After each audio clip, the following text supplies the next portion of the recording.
1 अप्रैल से देश में टैक्स सिस्टम से जुड़ा एक बड़ा बदलाव होने जा रहा है, क्योंकि 64 साल पुराने इनकम टैक्स एक्ट 1961 की जगह अब इनकम टैक्स एक्ट 2025 लागू होगा। और सरकार का दावा है कि इस नए कानून में टैक्स की दरों में कोई बदलाव नहीं किया गया है, बल्कि नियमों को सरल, साफ और कम विवाद वाला बनाया गया है, ताकि आम टैक्स पेयर्स के लिए इनकम टैक्स को समझना और रिटर्न भरना आसान हो सके। अब तक इनकम टैक्स को लेकर सबसे बड़ी शिकायत यही रही कि कानून बेहद जटिल है, जिसमें इतने सेक्शन, सब सेक्शन और संशोधन है कि आम आदमी के लिए तय करना मुश्किल हो जाता है कि उसे किस नियम के तहत कितना टैक्स भरना है। यही कारण है कि नौकरी पेशा लोग, छोटे कारोबारी, सीनियर सिटीजन्स अक्सर टैक्स एक्सपर्ट्स पर डिपेंडेंट रहते हैं और छोटी छोटी गलतियों पर नोटिस और विवादों का सामना करना पड़ता है। इनकम टैक्स एक्ट 1961 उस दौर में बना था जब भारत की अर्थव्यवस्था आज जैसी डिजिटल, कैशलेस और टेक बेस्ड नहीं थी। समय के साथ इसमें सैकड़ों संशोधन जोड़े गए, जिससे कानून और भी ज्यादा उलझा हुआ बनता गया।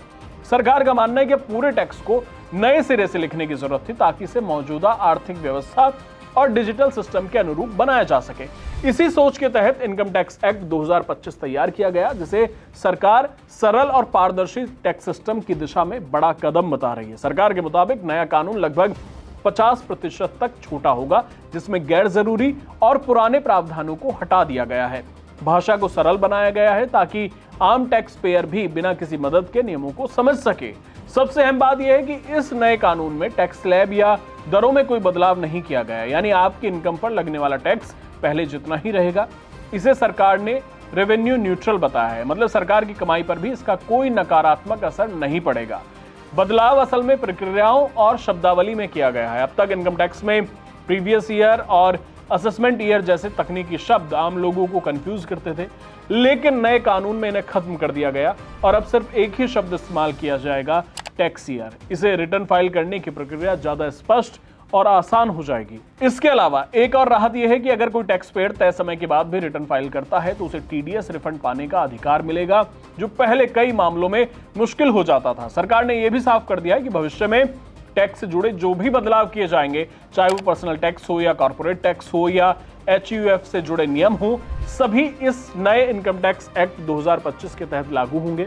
संसद से मंजूरी मिलने के बाद अब इसके नियम, प्रक्रियाएं और नए टैक्स फॉर्म तैयार किए जा रहे हैं। और गौर करने वाली बात यह है कि टैक्स सिस्टम का जो नया रूप देने की कोशिश पहले भी की गई है, यानी कि 2010 में डायरेक्ट टैक्स कोड लाने का प्रयास हुआ और 2017 में एक कमेटी भी बनाई गई थी और उसी प्रक्रिया के तहत ये नया कानून तैयार हुआ है। कुल मिलाकर इनकम टैक्स एक्ट 2025 का मकसद साफ है कि टैक्स वही रहेगा, लेकिन सिस्टम ज्यादा सरल, पारदर्शी और भरोसेमंद बनेगा।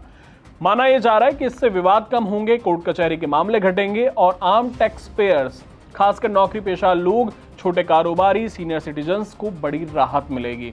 इस नए कानून को लेकर आपकी क्या राय है, हमें कमेंट में जरूर बताएं। और ये जानकारी आपको जरूरी लगी हो तो अपने दोस्तों, रिश्तेदारों के साथ शेयर करें, वीडियो को लाइक करें और ऐसे ही जरूरी अपडेट्स के लिए हमारे चैनल को सब्सक्राइब करना ना भूलें।